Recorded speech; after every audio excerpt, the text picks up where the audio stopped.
know you did. I know you missed us. I know you can't survive without your grubbies, without your grub blows. Your weekly grub. Well, I need to start putting an asterisk next to weekly, right? Surely, at this point, I need to put weekly and then like in parentheses, like mostly, kinda. If you squint. We're recording the podcast non-linearly, so that's really the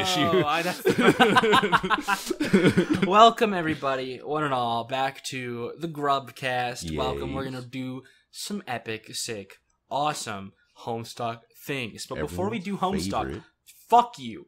I want to talk to you personally, and that's why you should join our Discord server, linked down below. There's a bunch of cool guys. So many Homestucks in there. So many Homestucks in there. It's crazy, and it is wild and epic. You should follow us on Twitter at @TheGrubbyCast, and let's say, I don't know, you love the show a whole bunch. Yeah, like so much. It's so cool. Like acquiescent horses, bro.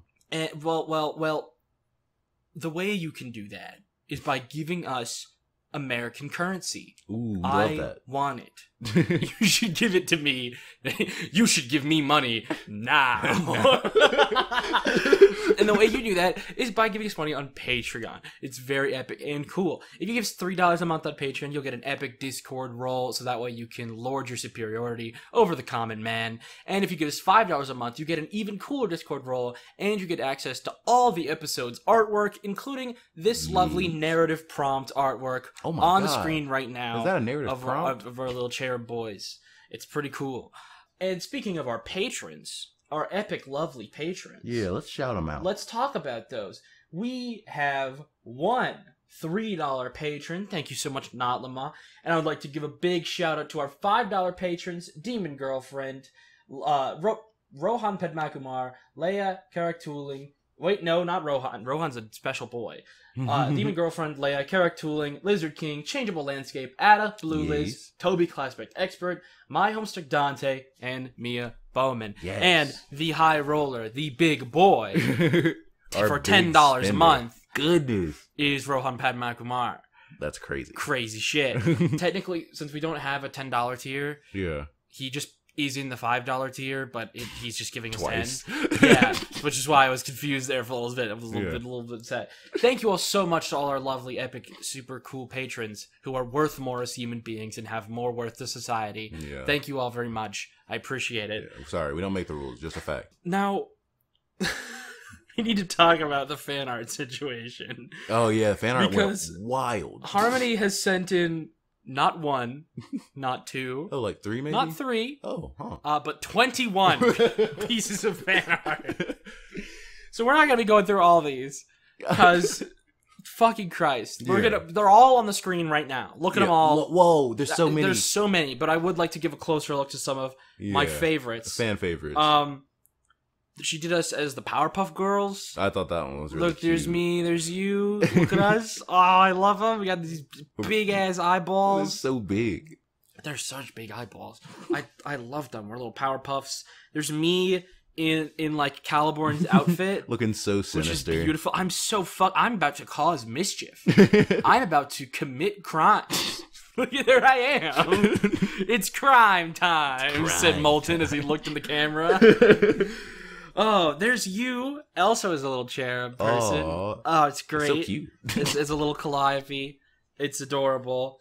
There's more doodles and everything. This is the big one, which is it's another Mia's Columbo. I like that this has become a new genre of fan art. Yes, something I love about it is how like realistic everything about him looks. Except for his hair. Yeah, exactly. Like everything else is trying to be like one for one, as close perfect. as possible. And then this cartoon wig, anime wig on him. I love him so much. It's beautiful. He's my new profile picture. It's beautiful. You should get that framed. And then, of course, another Sweet Bro and Hella Jeff Stairs comic. Wow, we sure got a lot of fan art from Harmony this time. Fuck, I'm falling down all these stairs. Oh man, I warned you about the stairs, dog. It's very good.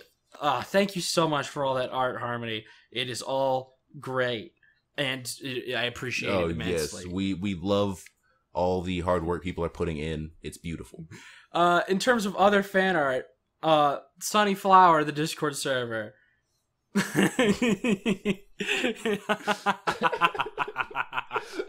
There I am. This is we've really crossed the event horizon, haven't we? Oh god. It's me making out with Caliborn. Oh, it's excellent. Why did you get caught in 4K making out with Caliborn? I mean, did he just like woo you with any his jokes I can make charm? there will get us blocked on Twitter. I was gonna say how Caliborn is a child. So thank you very much. Sorry. It's fucking this is what we have to live with. Oh, we got him, boys. Oh, incredible. It's so good. And final piece on the fan art front.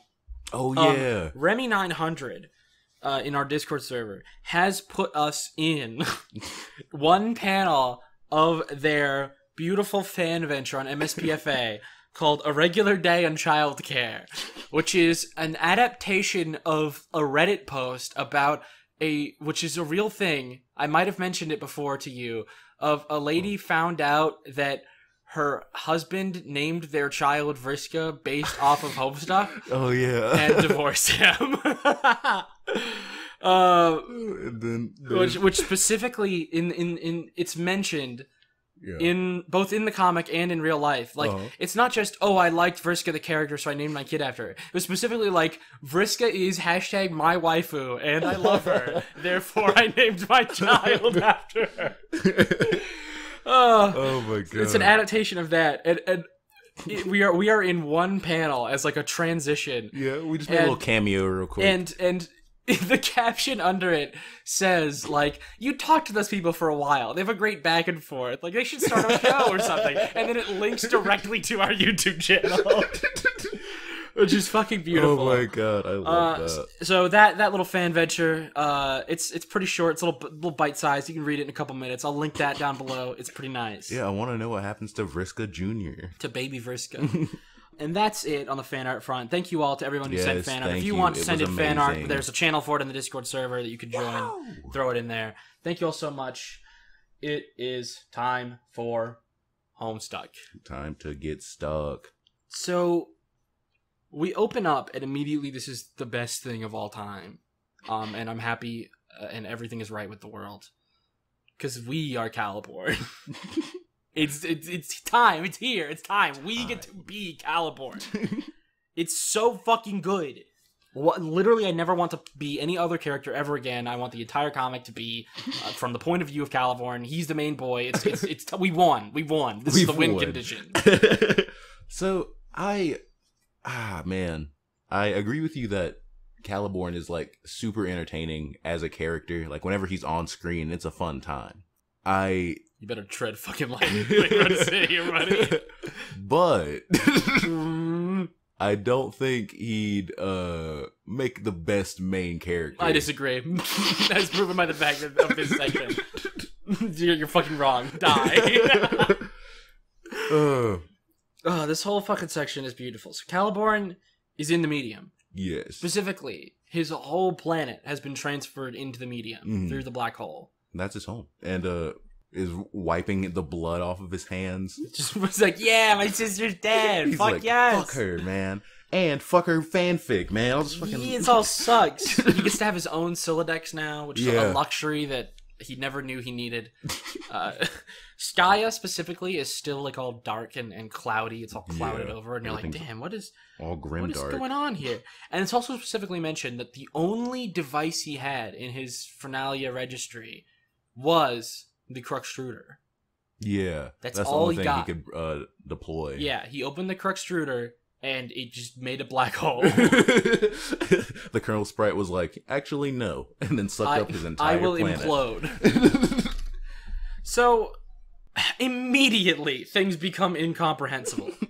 I'm going to read out this section that was underneath one of the panels here. You stew in your own quasi-lucid hostility as you think this very thought. This one right here, that feels like it's being dictated to you, you think. You think it feels that way, so you guess it's true. But we previously agreed that you were the sole author of your own thoughts, didn't we? That's the thought you should be thinking, and more importantly, believing in as hard as you can, thus slightly reducing its stubborn fakeness attribute. You then think the word, huh? That doesn't sound like a thought you would have. You think to yourself thoughtfully, what the fuck? But seriously, you've got to stop this. If you keep thinking things like this, you'll probably start going crazy. And if you start going crazy, this desolate one-player session will start to feel a lot longer than it's already going to, and more specifically, than it already did. Still, you can't quite shake the feeling. Yeah. Andrew, the fuck is this? What is that? This... I don't even know how to parse that. I read it several times over and was just like, huh. So, one of the, like, I assumed at first it was like one of the, not Andrew, but I assumed it was like one of the guys who were messaging the kids and how they like kind of had this like pseudo, like, I don't quite know what's being said to me, but I can feel it. I would have thought that if it wasn't for like the rest of the things in this section. Yeah. But it is Hussy. Yeah. This is Hussy. And you need... I remember a while ago, I don't remember exactly where, but there was something similar that happened to a character on a smaller scale, and you were like, are they dealing with Hussy? And I was like, no, but keep that thought in mind. Oh. This is yes, and you should keep keeping it in mind, because this is similar. You know how we've gone through concepts relating to the cherubs that are like, these will be more important and like fleshed out in the epilogues? Yeah. This is another one. This is like the first real instance of like, the narrator as a sentient entity having control to some degree over a character's internal thoughts and dialogue. Yeah. That is a concept that becomes very important for post-canon. And again, similar with other stuff, it doesn't end up being as important in the comic proper, but the groundwork is kind of laid out here. Yeah. Similar with the idea of meat and candy, all of that type of stuff. It's kind of originated around the cherubs, and then kind of gets extrapolated in the epilogues to a more important role. Okay. Noted, I guess. For now, I'm going to note that down mentally as cherubs have power to talk to narrator, I guess. No. It's not really a two-way street. It's just kind of... It's not a two-way street. He can impose his will upon them. It's more that... It's calling into question the amount of agency our characters have, essentially. Yeah, okay. Because now, like Caliborn is like the most stubborn motherfucker on the planet. Yeah, in right? existence. And it's essentially calling into question the idea of like, how much of the characters that we get to see are the actual characters, and how much of them are the characters as filtered through Andrew Hussey. Yeah, like the ones he wants them to be. So one could view this almost as like true Caliborn in all of his Caliborn glory, being the most stubborn guy on the planet, and essentially trying to like break through the Hussian filter. Oh, okay. This is all very vague, and the only reason I can even say that is through knowledge I have from the epilogues. Yeah. I'm remaining vague on purpose. That's kind of what this is starting to call into question. Okay. You look confused. I don't blame you. Is Hussey still dead at this point in the story? And yes. I don't... But he's still the author. He's still the author, though. But, like, what would that mean? He has not been entirely usurped. Okay. So, I'm guessing that Lord English killing him was a big event in the story. Like, that's like, oh my god, he's the guy who wrote the book. How'd you murder him? The idea is that, as far as I can tell, is that Lord English is making moves. Yeah. He's fucking shit up. He has the ability to, like, wipe things from narrative in there entirely, as we saw with, like, Dream Bubbles and shit. Yeah. Like, so it's the creator versus the destroyer, you know? Okay. It's very weird. Oh, and they have opposing, class specs. Lord of Time and Waste of Space. I mean, the opposing class spec would be a Muse. Would be of space. Muse, but Waste isn't like on there. I was more saying just the aspect. Yeah, aspect-wise they do, and like we talked about how like time is kind of like destruction coded, if you could excuse my saying. And space is kind of the opposite. So no, you're right. There's some shit here. And we obviously also saw that same dichotomy with Calliope, as she like draws a bunch of art and writes fan fiction and shit. God, the cherubs are so cool. We can just talk about them like forever because they're so interesting. Fuck yeah, they're so weird. And Caliborn is. I agree with you. They are really interesting. Based cool. Alpha King, Caliborn. I think he would watch a lot of Andrew Tate. I think. Absolutely. Oh my God. He believes the Earth is flat. 100%. He'd be on the Fresh and Fit podcast. No, he 100% like buys weird like Rouge V pickup artistry books about like how to fuck women in different countries that are all the same book. Like he definitely believes that shit. And it's only right when he does it. Only right when he does it. When everyone else does it, it's horrible like, and oh nightmarish, and you're like, wow, that's really disrespectful towards women. But specifically when Caliborn does it, it's okay. When he does it, based. Based. But, yeah! Just like murder is wrong, but if Vriska kills you, it's alright. Vriska, listen. It had to be done. It was for a plot development. I'm sure she had a good reason.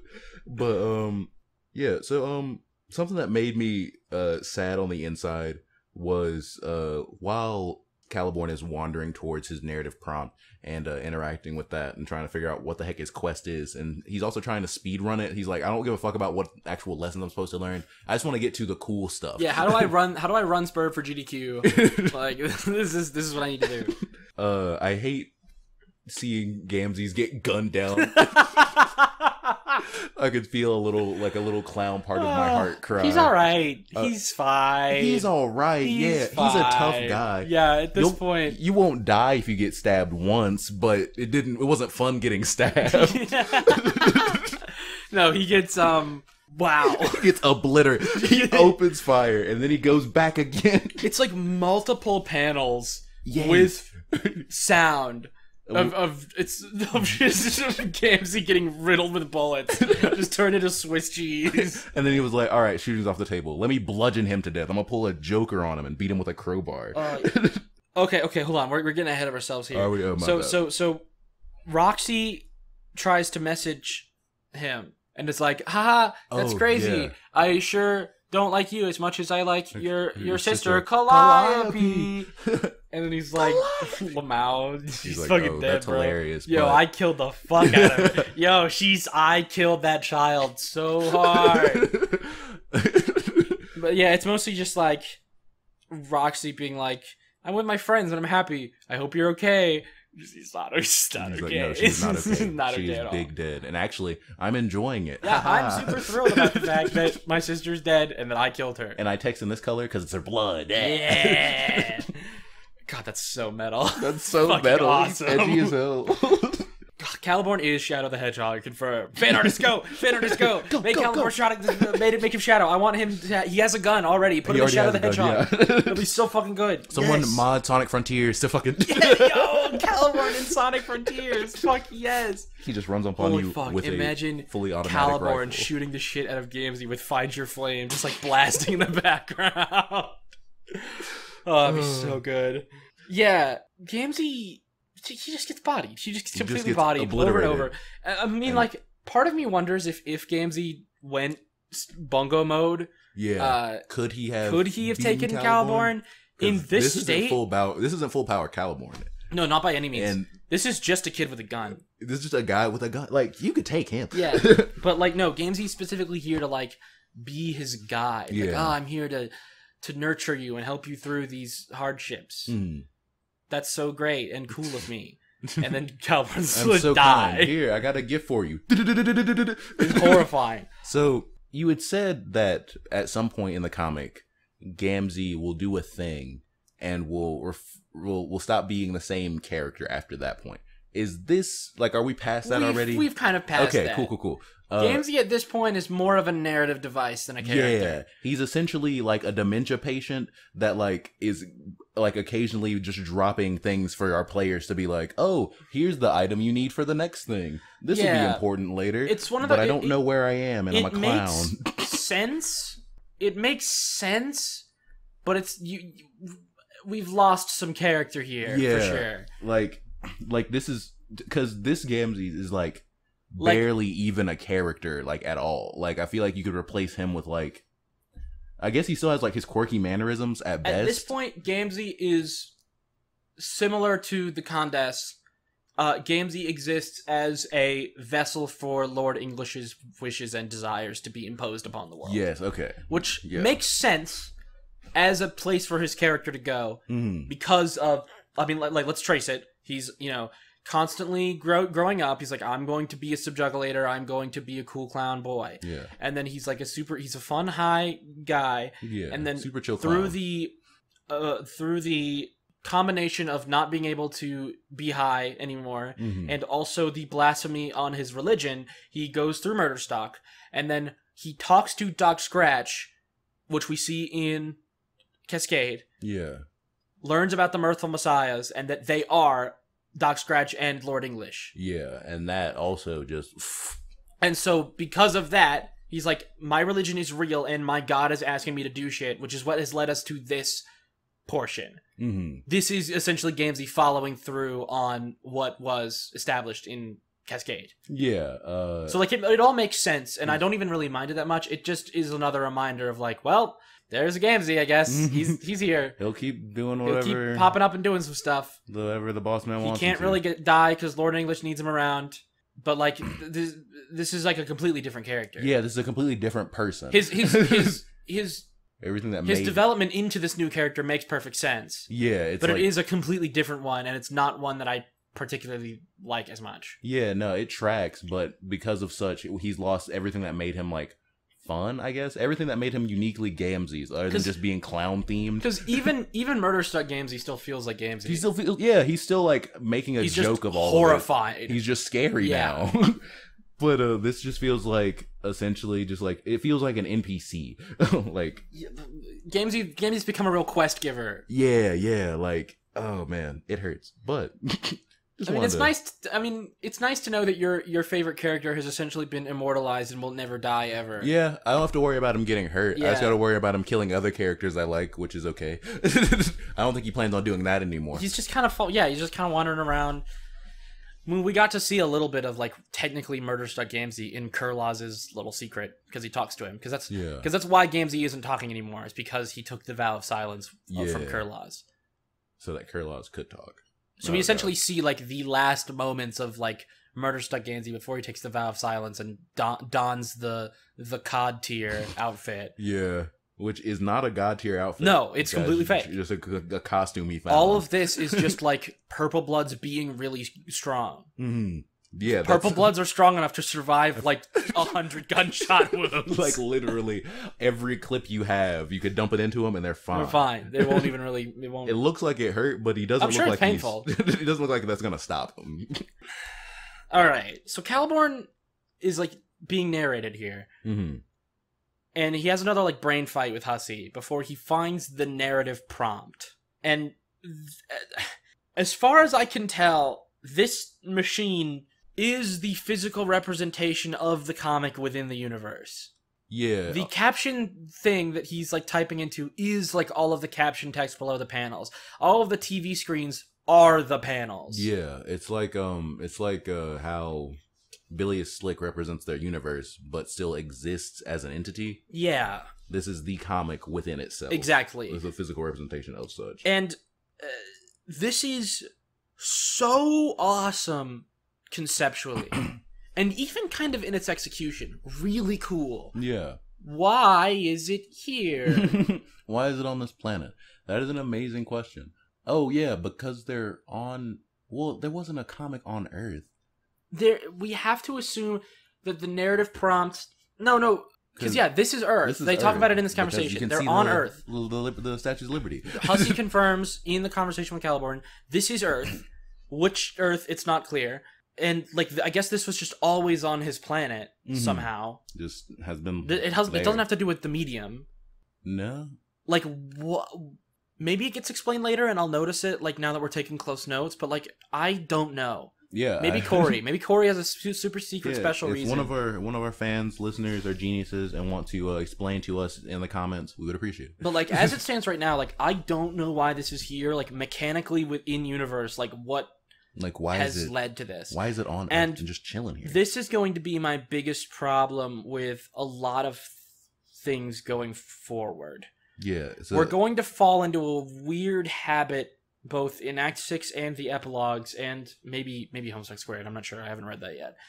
But we're gonna fall into a weird habit of with Act 6 and the epilogues of like some really cool shit happening. Wow, that's cool. That is Where did it come super from? interesting, and I could talk about it forever. But like mechanically, with the rules that have been set up, it just like doesn't make sense. fit. Yeah. Which is why, like, even with my more positive outlook on the epilogues, I still can't give it above a 6, and we'll talk about that later. Because like even though there's super cool stuff in it, there's just weird rules problems that like, how did that happen? And unlike a lot of people, I'm not willing to hand wave it. I'm not willing to be like, well, whatever. Like it's fine.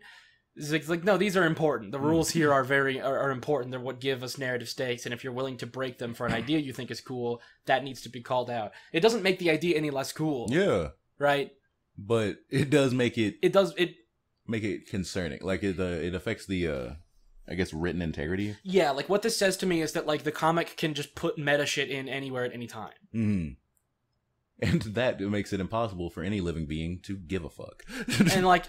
I suppose you could say they were already doing this to some extent, but like Hussey was present in the story like very early on as the narrator, and it was just kind of like the idea that like Hussey's writing a story, but he's also in it, and like it's fine. Yeah. Right.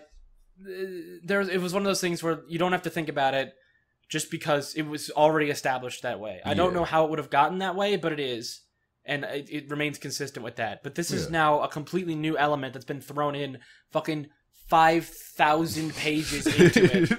And it's like, well, where the fuck did I guess this has always been here? Yeah, I guess that's always been on Earth, but no one's ever noticed or interacted with it in a meaningful way. I guess. It makes sense that Caliborn wouldn't have seen it. It would have to have, in order for that tower. to break, it would have to have only happened to come to Earth after... all the meteors and shit. Like after all of the Earth gets decimated, I guess.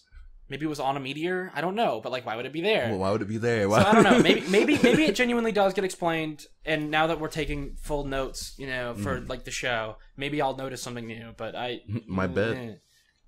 I don't know. My bet. They're just gonna hand wave it. Anyway, now that we've gotten that main criticism out of the way, I do want to talk about how fucking awesome this is, because Caliborn typing into this and talking with Hussey, he is now writing in the captions on the panels. Yeah, now right? He's now directly affecting the comic and it's book. essentially we're being shown the story of Lord English backwards. We see the culmination of him killing Hussey and taking narrative control, and now we are seeing like the first inklings of that in him. He's now taken his like first piece of narrative control from Andrew Hussey, like right now as we speak, just like in this very small way. Argues with him over the rules and how he's gonna explain and learn this. And I think thematically that's super awesome. Yeah, no, that's pretty dope.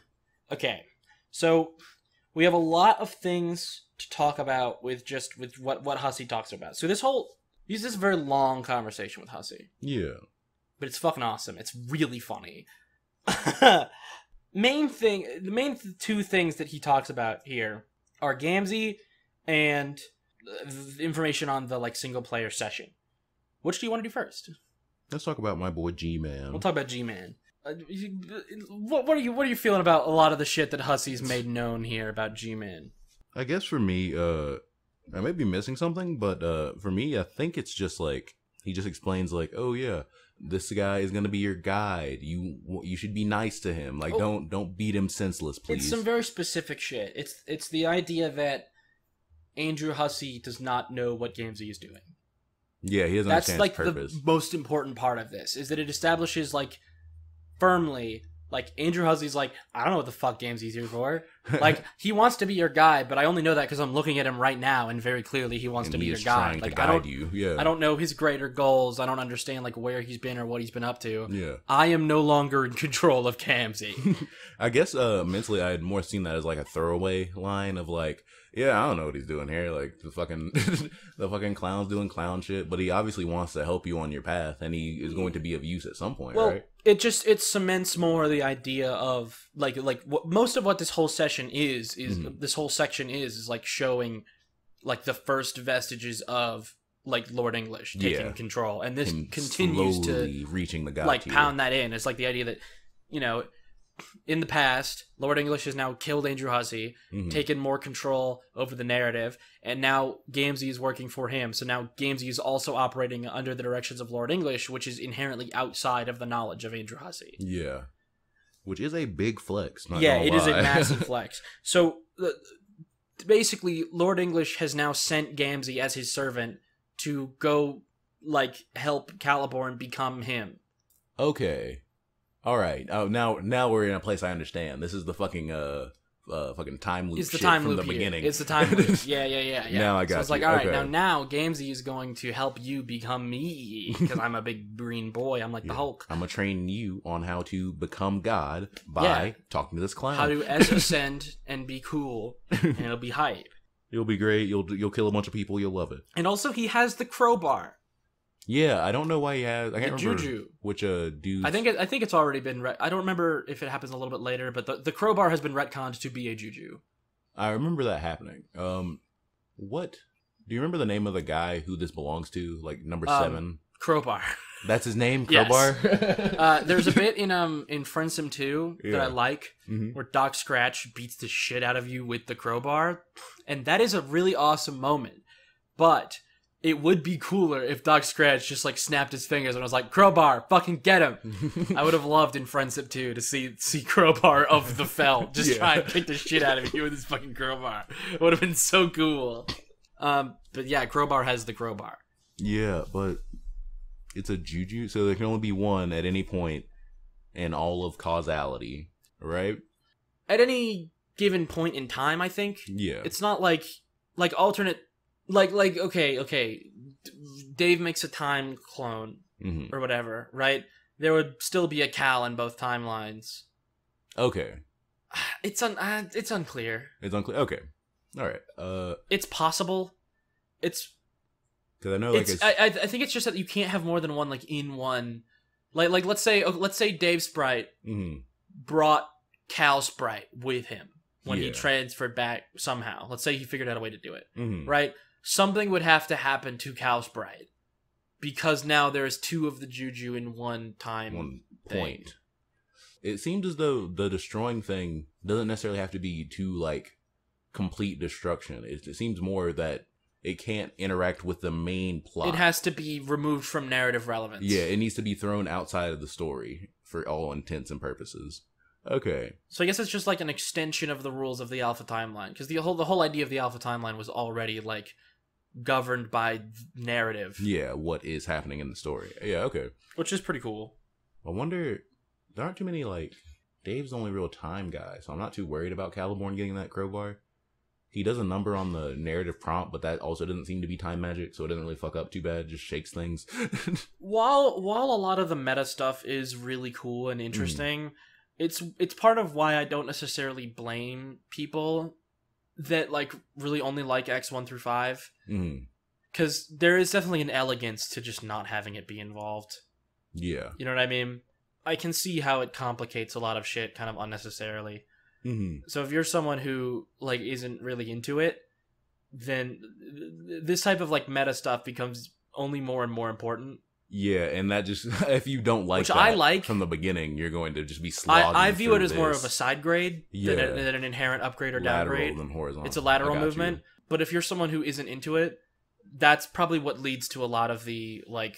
Well, Acts 1 through 5 is Homestuck, and everything after that is cringe. Because all of a sudden the crowbar was the plot device, and I don't fucking know what the... The crowbar is hype, though. Anyway, he gets the crowbar, and he beats the shit out of Gamzee with the crowbar. He beats him senseless. It's so fucking... And then the other thing he does is that when he hits the narrative prompt, the entire like website goes crazy. Yeah. Which is really fucking cool. That was really funny. Which is, again, like I said earlier, like the narrative prompt is the comic. So like when Caliborn... In a similar way to when... Like, Jack uses the Miles on Bile Slick, and he, like, destroys the entire universe in one go. It's a similar thing. Okay.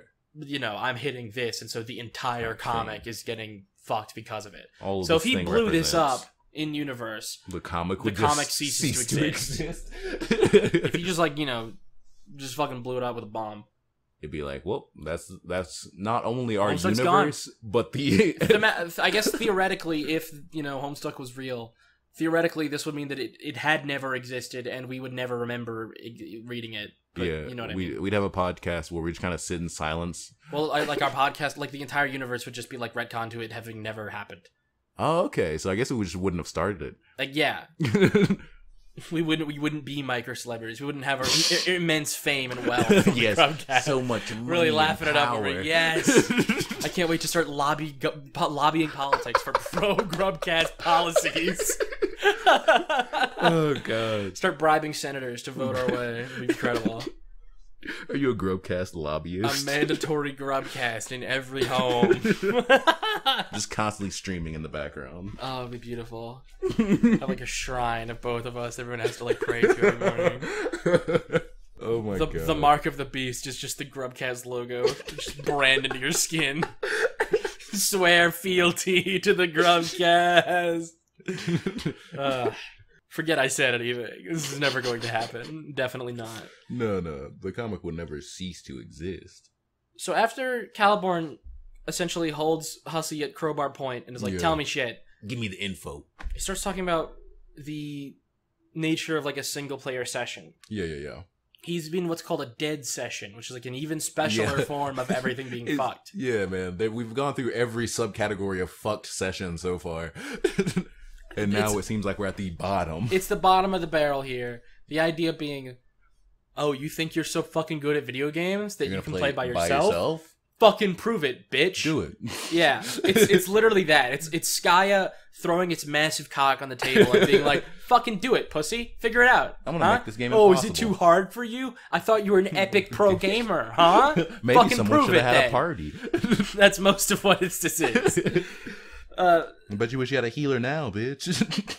So everything is like special now. It's like you know how you play like NES Remix on your Wii U? Yeah. That's what this is. This is Herb Remix, right? So now you're on your planet and you have to find stuff on your planet that will like unlock like do puzzles and keys and shit. Yeah. Which is exclusively meant to like explicitly as like busy work that doesn't mean anything. Yeah. Right?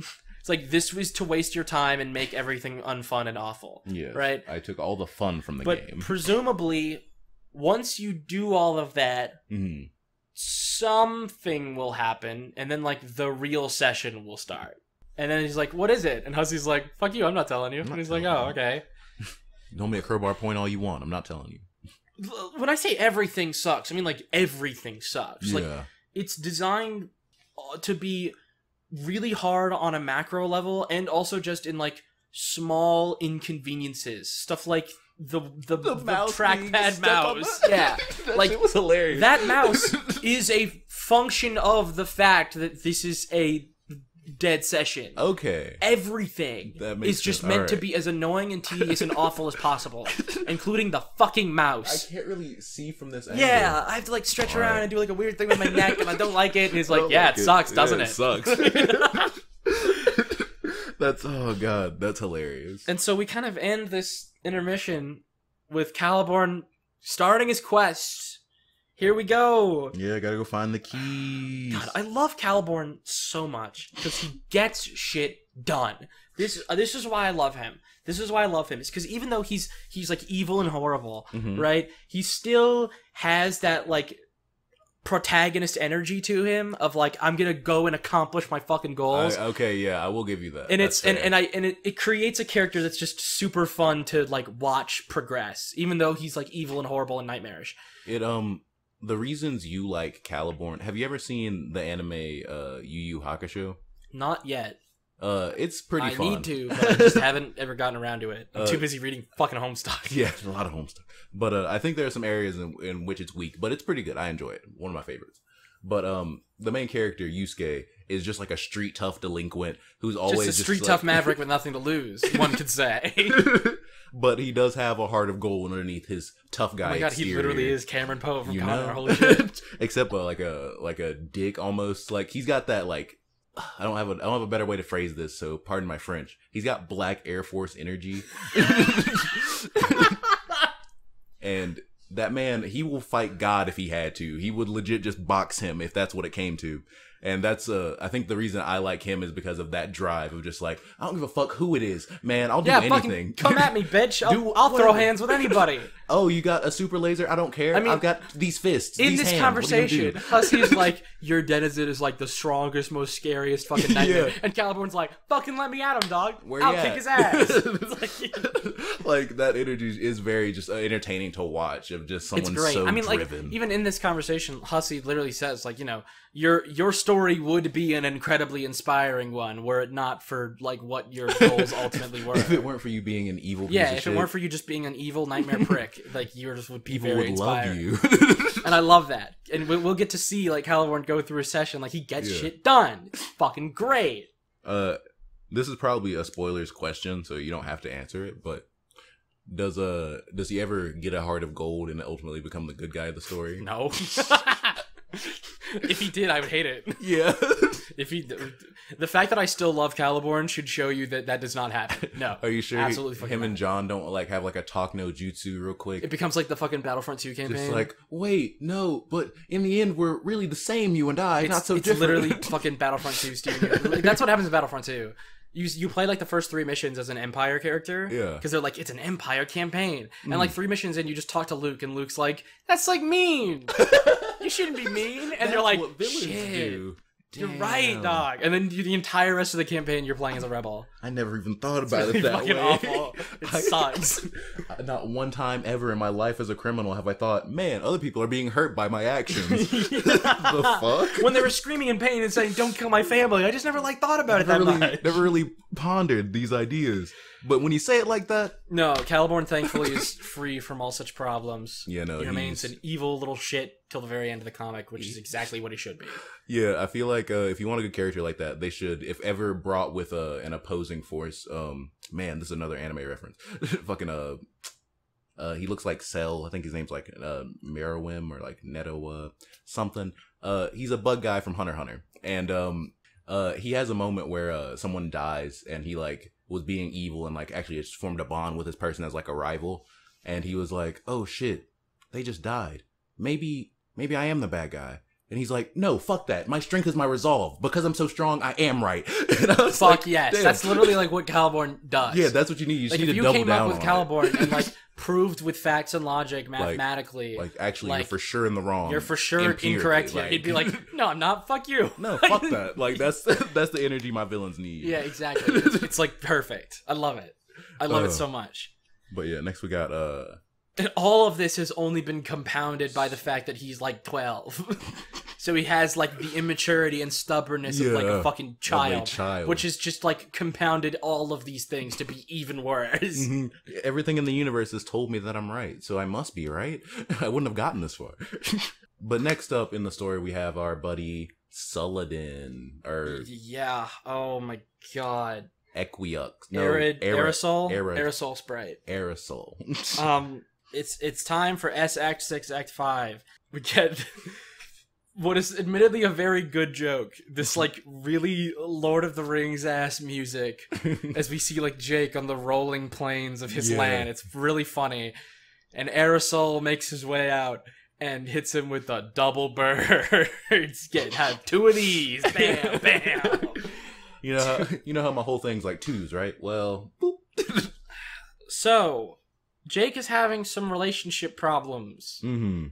Dirk is texting him being like, hey, I'm like all like lonely and sad, but do you want to hang out and go play Tomb Raider in real life? In real life. Also, if you don't want to hang out and I'm being too much, let me know. Let me know. That's all right. I can be too much. I understand that. And we talked about this in the other day. Mm-hmm. We did. Idea of like, this is why Dirk fucks. This is why Dirk fucks. It's because even when Dirk like has weird character problems, he's like kind of aware of that fact. Yeah, and it's he like, owns up to it. Hey, man, the way I said it to you before, it's like, this feels like a very real conversation that like an actual people in a relationship would have. Of like, hey, I have some issues, so if you're struggling with this as a result of my behavior, please let me know so I can take like methods to try and counteract that. Yeah, so we can work on this and like move forward. And I like that. Instead, Jake's like, me, man, I don't know how to deal with this dirt guy. He's got emotional things he wants to talk about. I don't want to deal with all that. That's gross and icky. And he's so clingy. Oh, what am I ever to do? Aerosol, my good man. And Aerosol's like, I fucking hate you. I hope you die. You piece of shit. And it's like, oh, that's classic japery from Aerosol. Jeepers, Aerosol's really hitting out the comedy today. And Aerosol's just like, God, I wish I'd exploded myself. I wish. Why haven't I? Which is weird because I honestly find it odd that Aridin and Solux can stay together when Vriska and Tavros cannot. Like that just seems like an odd thing to happen to me. Because I would think that those two have more beef than these two could. I think it's the idea of like, I think that, I mean, especially based on that conversation in the afterlife, that them exploding was pretty much all Vriska. Oh, yeah. Right? It was her. Tavros was like, willpower. well, you know, I can deal with this. And she was like, I fucking hate being fused with a cripple. Kill me, please. I'm ghost crippled. Vriska is like, I'm very ableist. I can't afford to be ableist against myself. This is the worst thing that could have happened. My ego's too high for me to shit on myself, even though I'm connected to garbage. So I need to stop this. Yeah. Whereas I can imagine Aridin being such a little slimy, pitiful, sad creature. Yeah. That he'd just be willing to accept anything. And I can imagine being Solux, close to anyone. Solux kind of has like some Dave energy to him of like, I don't want to deal with this shit. So I can imagine them kind of... You phrasing it like that actually makes it much I'm more sure they're clear. not happy about it, but I think it comes from a combination of self-loathing from Aridin and apathy from Solux. Yeah. That has led them to just be like, well, I guess this is my life now. We're here. I guess I'm like this, I guess. I hate it. I will flip you off. And then Jake's like, oh, I've always loved it when you flip me off. And he's like, God, that's fucking such a good damn joke, it. bro. Now I can never flip you off ever again. You've ruined it. And Aristole's like, why don't you go talk to Jane instead of me? And he's like, great idea. Good job, friend. What a good plan. So, here's the thing. That was not a good plan. No. It was in fact the opposite. No, Jane was livid. Jane and Roxy are here, and they're making stuff. Don't forget Fafetta. Oh, dear, sweet, beautiful Fafetta is also here. And they're doing things for birthday. It's birthday time. They've been in the game for like tomorrow. Months and months and months. It's time for her birthday. And so Jake calls up, and it's like, hey, Jane, can I talk about a bunch of shit? She's like, can I trauma dump on you real quick? I guess you could. I'm going through a lot. And then they actually have a thing where he's like, oh my God, I forgot about your birthday. Completely. I completely forgot about your birthday. We are the four last humans So happy birthday, I guess. Also, can we talk about me now? It is literally, it's just like Massive Talent. It's just like fucking Massive Talent when Nicolas Cage goes in there and he's like, it's my daughter's birthday, I'm gonna play a song. Me. Yeah. I would like to be the center of attention. It's literally that shit. It's exactly the fucking same, and it sucks just as much here. Man, I'm gonna call everything back to Massive Talent. We need to see more Nick Cage movies for the show, so that way we can keep referencing Nick Cage movies on the normal Homestuck episodes. So that way we can direct. Now. We can direct. Oh my fucking God! That we did amazing watch Willy's masterclass on film. Holy fucking shit! We didn't do an episode on it. We just watched. We should though at some point. We just watched it recreationally, which we is should weird because we need to get that bag. We do. Yeah, I don't understand how we didn't do a Willy's Wonderland episode because like wow. For those of you that don't know, Willy's Wonderland is like a Nicolas Cage movie that's like a Five Nights at Freddy's ripoff. It's literally that. But it's like, it's Nick Cage goes in and just fucking murders Five Nights at Freddy's characters. You know how in Five Nights at Freddy's you guys sit in the office and watch your cams? Fuck that. Nick, I can't remember drinking his name my in the punch. Show. He's gonna drink a soda. And I'm gonna beat the fuck out of these animatronics. We can't talk about Willy's Wonderland, but oh yeah, we'll get too hyped. We'll completely derail everything. Yeah. But watch it, and then we're gonna do a video on it later, and then you watch that. Let's not commit to anything. Actually, all this is soft. No commitments anywhere. This is purely exists in a hypothetical space. Okay, so it's just essentially this whole fucking thing is talking about the person who had a crush, talking to the person who had a crush on him, being like, man, it's so hard dating this other guy. What do I do? I don't even know what to do about work. that. It's so much maintenance. Talking about my feelings and our relationship and communicating, it's so much work. And then Jane fucking loses it. Yeah. She goes whole rightfully ham. so, I think. Absolutely, she bodies him. She's like, "You are the fucking worst. I hate you. You suck. I can't believe you are so self-centered and have no self-awareness. That you are just like a little, you're fucking Jerry-looking ass, actual Jerry from Rick and Morty. You piece of shit. That's dark. Me, Jane Crocker. I watch Rick and Morty, and I can compare you to the character Jerry from Rick and Morty. You fucking suck. I hate you. Die. You know what? I might have a little bit of Jane liker in me after all. You know what? I was proud of her in that moment. I was like, you know what? Sometimes you do some good. It's crazy because I completely agree with you that Jake is being like a little like piece of shit for most of this conversation. But I don't think Jane is taking the proper steps here. Like, she has all right to be mad, I guess. Like, her feelings are valid. But at the same time, sure, but he's like, always been that. Sure. At no point has he ever changed as a character in terms of like being a goofball that only thinks about adventure. But it's so cathartic. It's such a good just moment of like someone just fucking like, no, all gloves are off, let him have it. I love it for that. Like, yeah, Jane like right now is not operating under like optimal friendship scenario. Yeah. But like, I needed this, all right? I needed someone to just I needed Jake to just get like straight language cucked to the best of his ability. I guess for me personally, if some the thing that would do that for me is if someone was like, Jake, be a character. Do it. Fucking have something about you other than being quaint and adventuring. Be a person, please. This is some characterization for him. Let's not be too uncharitable. But like, this is some characterization. It's just characterization that I think is done much better in Pester Quest. When we get to Pester Quest, we'll talk about how this concept is done way better. Mm-hmm. And so we don't need to talk about it here. Like, whatever. I like him more than I like Jane. Like, I don't know anymore. Jane might have overtaken him in terms of how I feel about it. That's weird. We have the exact opposite. No. I still think Jake's probably better written than her. Okay. But I might like her more than him. Just because, like, I don't know. It's a combination of, like, you know what? I could watch Jane do some puzzles. Sure. Mm-hmm. And, like, Jane is the only one that just, like, it's like, fuck you, Jake.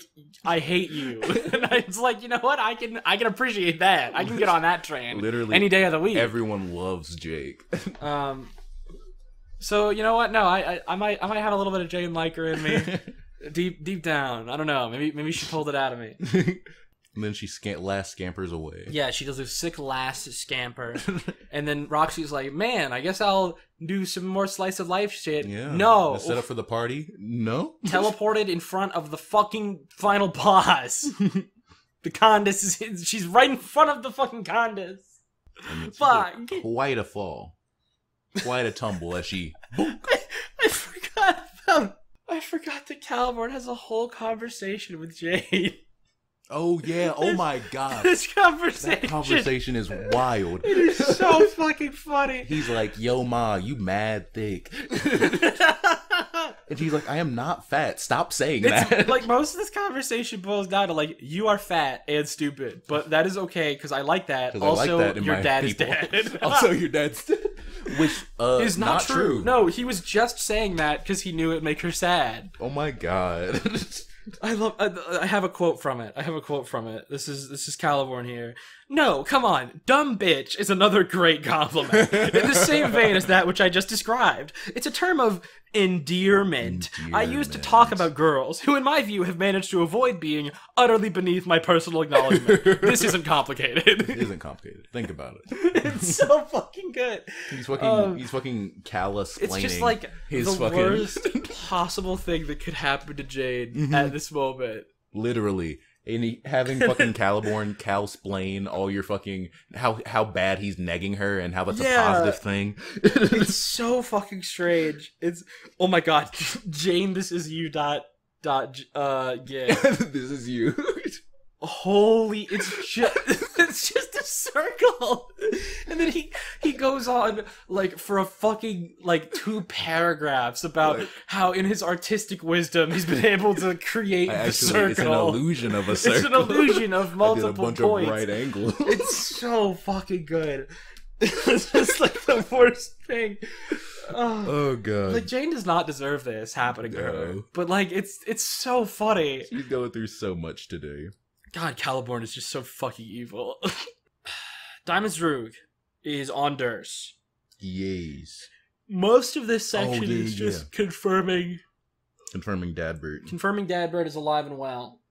Yeah. Which I'm all for. Thank God for Dadbert. Yeah, no, right? Because I think Caliborn says in their dialogue something like, "Oh, it's like the prison nights are hard on Durst, and like your dad's just a fleshy human. He wouldn't make it." And I was like, "Nah, we saw him in Act 1, like body some troll. Like, I mean, I think it's the fine." idea of like, you know, you have no food and you have horrible living conditions and everything in nightmares. Yeah. Less like someone will kill you, but it doesn't matter because Dadbert understands how to play the system. The Gent of Piss fucking survived out in the wilds of some random planet. I'm not worried about that. No. If you use serious business on your PDA, you're like a survival master. And Dadbert understands. He looks around and he goes, I need to play to these men's sense of fashion. I believe this is absolutely an intentional play on Dadbert's part. It's like, I know I have a vast amount of knowledge about this subject, so I can impress them with it and thereby guarantee my own passage. And apparently he started like massive fashion trends across all of Durst. Oh, it's beautiful. Oh, fuck. I forgot to take the rest of my notes. Huh. I vaguely remember what happens, and I think there's only like 2 more conversations left. Yeah, there's like 2 more big things. It's Roxy and it's Dirk. But I actually don't. Oh, I forgot before to say, that? Damn! Wow. I remember. You know, it was. You know, you fucked up some stuff on some of the past episodes. Like, oh, you didn't read the right. It was about time for Molten to take an L. Balance it out. Very rare Molten L. Hey, everybody! L's in the comments section. No! Get in. My reputation is ruined. No. But actually, right before the Roxy conversation, I was looking through the Serious Business app as Dadbert was texting all his like cohorts, like, "Hey, actually, don't unsit on that hat. That's not how that works." I do like the crumple hat callback. Fuck yes. Yeah, I was looking for Fedora Freak, the Gent of Piss, as I previously called him. I was hoping he would pop up somewhere and be like, "Hey guys, I mean, this is a different universe. Pissing." Yeah, but I would assume he existed in both, kind of like. But he wouldn't have been in Suburban this one. Oh, yeah, I guess that's true. Because it's like a different session, yeah. Because it wasn't publicly released. There was no way for him to get it. So in this universe, unfortunately, Fedora Freak has perished. That's sad. Unless maybe he managed to survive the nuclear meteor fallout somehow. Which, honestly, if anyone could do it, I believe it's him. My fan canon, he's currently stowed away on the golden ship that John and Jane are on. Yo, I just realized. I'm so sorry to interrupt you, but Fedora Freak would have had to have been in a single player session. Would it not count because he joined at the same time the kids joined? He's not. Do you mean our kids? Yeah, like he's not in their session. Remember, the sessions are individual. Oh, the kids session is their own session. It's not connected. He's not at all. Oh, the only way you would be able to go through to another session is through the furthest ring. Damn. So I guess he just bodied a fucking single player session by himself. And what a fucking Chad. Holy shit. I love him even more. That's much more. This is definitely a retcon, but it's one I am totally down for. Fuck yes. He has a single player session and fucking flexes and becomes the Gent of Piss. Oh my god. Fuck yes. I'd love him. Sorry, continue what you were saying, but I just had that realization. I was like, oh my goodness. Oh, well, actually, insight I'd gained on the conversation actually derailed my thing. I was saying in my fan canon, he's like stowed away on that golden ship that they're on, but he couldn't have. It was a different session. Yeah. But unless he managed to chart his way through the furthest ring by himself. He is the god tier of piss. Maybe the god tier of piss has special furthest ring powers. It's like, it's about flow and release. Like, he just wandered his way over there. Yeah.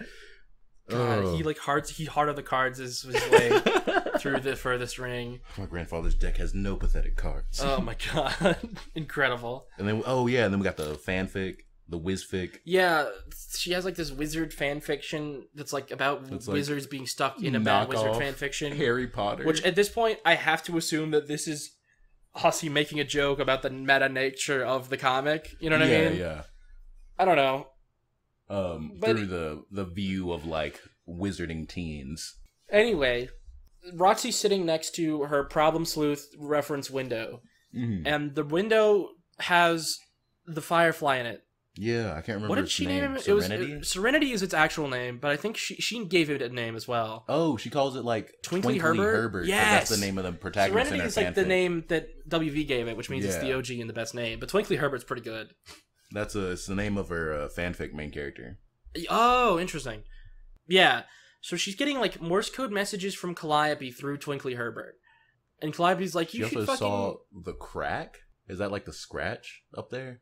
The crack from Lord English? Oh, that's not a crack. That's literally like a crack in like story continuity. I remember now. I think that one just kind of slipped over. So much shit's gotten destroyed here. Yeah. So she's in like a dream bubble, basically. Yeah. She's in a dream bubble. And so and apparently Calliope's kind of like set up a weird pocket dimension. Yeah. But she can't speak outside of it because otherwise Lord English will find out where she is. Yeah. And that's fucked. We don't want that. Mm-hmm. So she's using covert methods to talk to Roxy. And she kind of like leads Roxy through like a bunch of locations. I had to keep translating the Morse code. Like she's kind of like leading her through. Yeah, I had to like keep posting the dialogue into a Morse code translator. Okay. And then okay. And most of it is just kind of like generic, like, follow me, we have to go over here. You know, it's not really that worth it. Looks like science pants, I don't know. Yeah. I guess she's in, like, Rosa's house and stuff, which is interesting. Yeah. I imagine it's, like, the dream version, both of what they view this house to be. Yeah. So she shows up to this, like, weird spiral area that is obviously continuing to mirror that drawing that Calliope had. This is like repeated imagery. This is important. What the fuck is this relating to? I know what it's relating to. You don't know. I think it's still about that sun that got eaten by the black hole. Kind of. What? That in itself was some foreshadowing, which is interesting and cool. And you're stupid. And you don't get it because you're not as cool as me. Wait till I got here, man. I don't understand at all. Once I got here into the piss aspect, I will understand everything. I can tell you exactly how many milliliters of piss are in your bladder right now. Holy shit! So she goes and hangs out with Calliope, and Calliope's basically like, "Yo, it's me. I'm here. You might need to take some of the reins on this because again, I forgot the notes. I remember the general gist, but if there are any fun details that you have, she wanders down there, and Calliope, and she's like, whoa, someone's behind me. And she turns around, and as soon as she does, Calliope, like, puts on that, like, troll Sona mask. Yeah. And she's like, oh, this is what I look like. She's like, bro, you're bad, fuck. Like, you said you were ugly earlier. And that was kind of funny to me. Yeah, that was pretty good. And she's like, no, I'm ugly as fuck. I promise. This is how I'm going to look in here. It's not even like a self-esteem thing. It's like, I understand that relative to you being a human, I'm a green skeleton. That would be creepy and weird. It's gonna be unsettling. And I enjoy that it's not even a... It's not like a self-esteem thing. It's just like a matter of practicality. It's like, I'm a green skeleton alien. You would look at that, and based on your human, like, norms, you'd think it looks weird and creepy. Yeah, you'd be like, ugh. I kind of appreciate that. I don't know. Because maybe it's just that, like, we've had so much, like, weird teen drama shit. Yeah. That I appreciate a character being willing to just, like, look at stuff and be like, yeah, this makes sense. Yeah, no. And instead of it being like, I feel bad about how I look. I don't want you to not like me. Who am I gonna take to the Sadie Hawkins dance? It's like in fucking Ready Player One when the girl's like, I don't even look this pretty. I look ugly in real life, and she's like a fucking model with a birthmark. With a birthmark on her face. She's just like, I don't think you had anything to worry about. Fucking Steven Spielberg cannot. He just can't. He can't fucking figure it out. Oh, anyway. So yeah, they're talking, and most of this conversation, the big picture that I remember from it is the idea that like, I'm hiding out here, because he's trying to kill me, and if I'm not in this like area, he'll be able to like track me down. Also, people are trying to find me. Because they think I'm the secret weapon that. But I am not the secret weapon. I am. Yeah. Not me, but me. So she's trying to track down an alternate version of herself that predominated. That won that. So that way something can happen. From what I understand, or at least the way I was interpreting it, it'll give her insight on how to defeat him. like the version of her that did win will give her more knowledge. It's something like that, yeah. It's kind of unclear though. It's just she'll probably be able to help in some way, either directly or indirectly, so we should probably find her. Yeah, she's gonna be useful regardless. But and that's cool. I'm down to see alternate Calliopes. Yeah, fuck yes. That could be dope. Maybe this one's edgy and has like a face tattoo or something. Whoa, maybe this one's Shadow the Hedgehog. Maybe this one.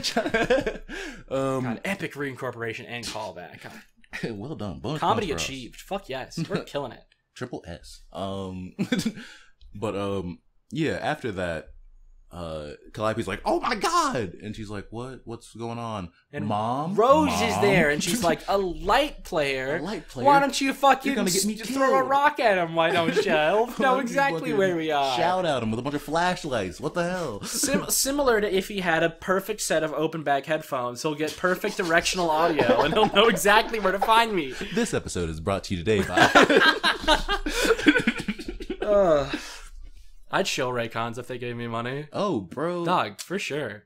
I want to get, like, weird shills, though. I would, too, but, like, I want money. Oh, yeah, no, I'm taking all comers. Like, I know Raycons aren't that good, but, like, I figure most individuals on the internet understand that if someone has to pay a gajillion YouTubers to sell a product, that it isn't great.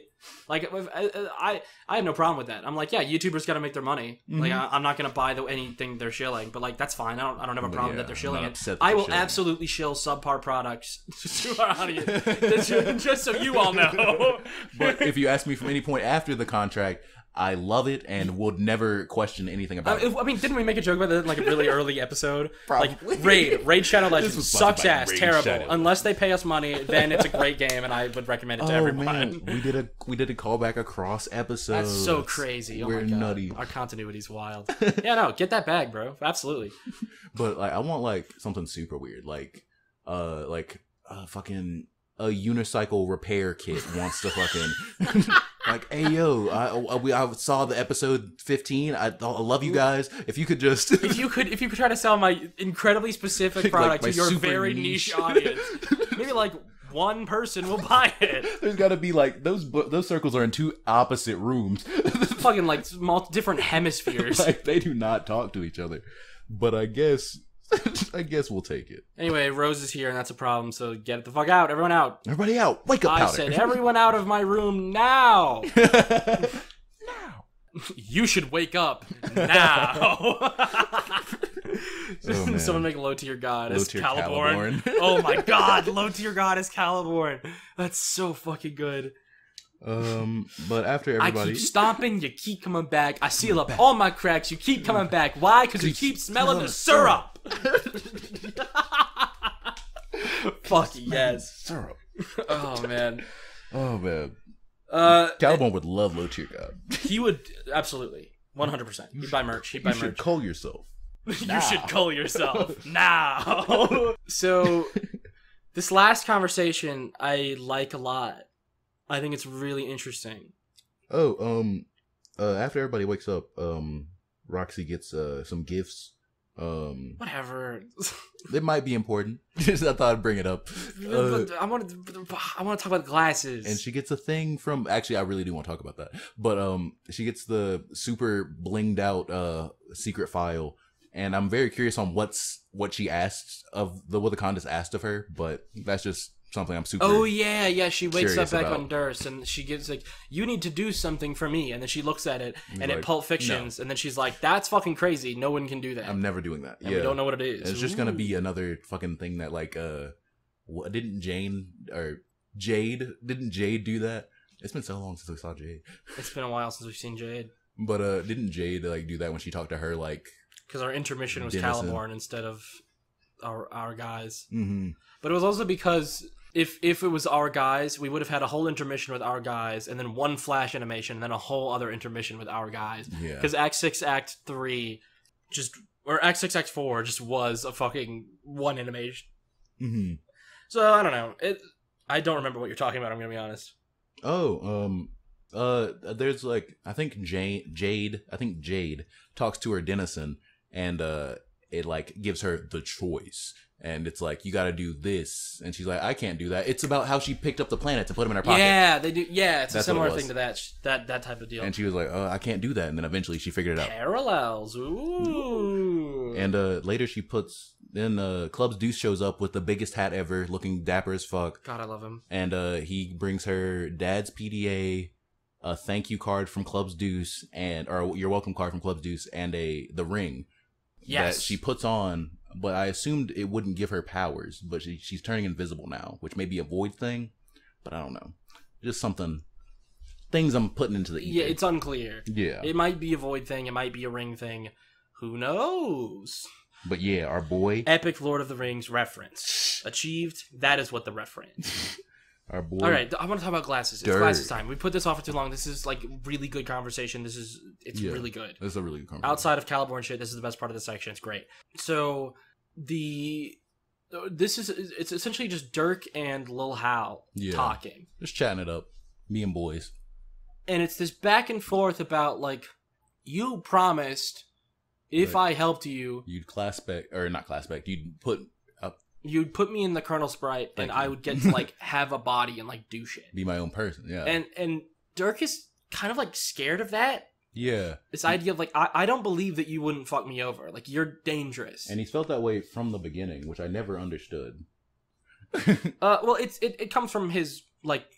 Fear of self. Fear of himself. Yeah. The idea of, like, you're me, and I understand that I'm fucked up, and I would be trying to fuck you over, so you must be trying to fuck me over. It's that idea, right? And God, there's just that great fucking moment where like Lil Hal's like doing ironic bits and shit, and he's like, you know, doing that isn't going to help you, and he's like, I know, but like it's all I know how to do. It's all I got. Like this is all I have. Like this is. It just puts it plainly. It's like this is my worthless plea for my life because it's the only thing I have. Like, please don't kill me. And he's like, it's like, you're overreacting, you're a robot. And he's like, no, the line that I love is like, I'm scared to not exist, aren't you? Are you? It's just, it hits you right too fucking relatable. There. It's fucked up. I have a weird soft spot for robots that are sentient and are like and understand the fact that they're robots and shit. I don't know why. Yeah. Something about that shit. Yeah, you really it fuck hits with me. Data too, don't you? Yeah, I love fucking Data. Yeah. I love Data so much.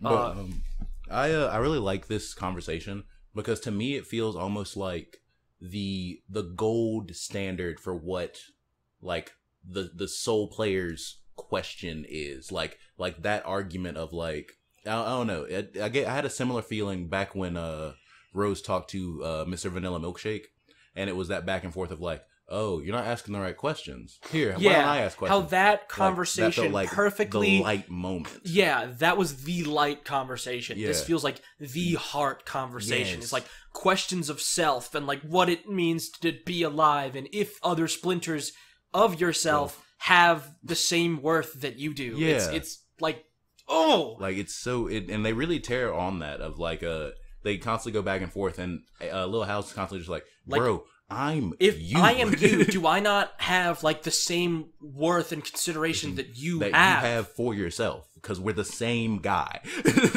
And he is just pleading with him, and he is just too caught up in his own emotions, and like he's constantly trying to run from himself, but there's never any space to, because there's always another version of him to cover the footing where he isn't. And I don't know, I wish I could put it more eloquently, I guess. It feels like, I feel like everyone can relate to the feeling of too much of yourself, where like maybe you like meet someone who's too much like you and you rub off like the wrong way with one another, or like just spending too much time alone can make you go stir crazy. Like I feel like people can relate to that, and that this really analyzed it in a fun way. I really like this conversation. It's such a good fucking conversation, and the way it all culminates is like he's about to kill him, and he decides like, you know what, you win. Like you've convinced me. Like I can't go through with this anymore. You know. And so he prototypes him. He's too late, though. He's a little bit too late. But it's like, yeah. Just laughs in the corner. Whatever. Like, fuck it. And we get the most important character in all of Homestuck.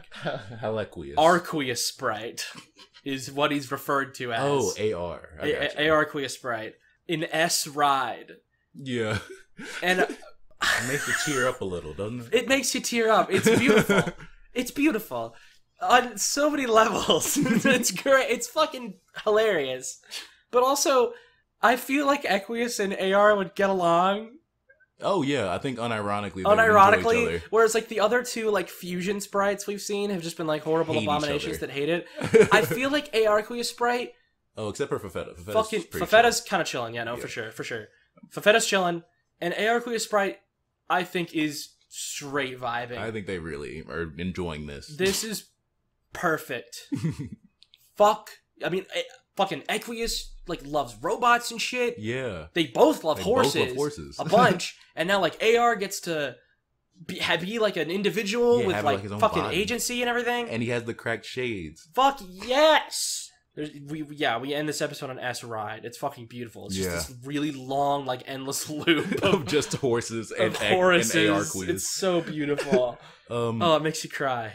There is another parallel I'd like to point out of Dirk getting so fed up with himself that he's blaming like his relationship follies and like other things that aren't directly related to Hal's actions on little Hal, and how that drives him to a point where he wants to destroy him. But Dave, he looked on a bed of a version of himself he had never seen before or talked to, and would not dare make that action. Like, he just wouldn't. Yeah. And I think that's really interesting because Dave also sees his brother as this hero.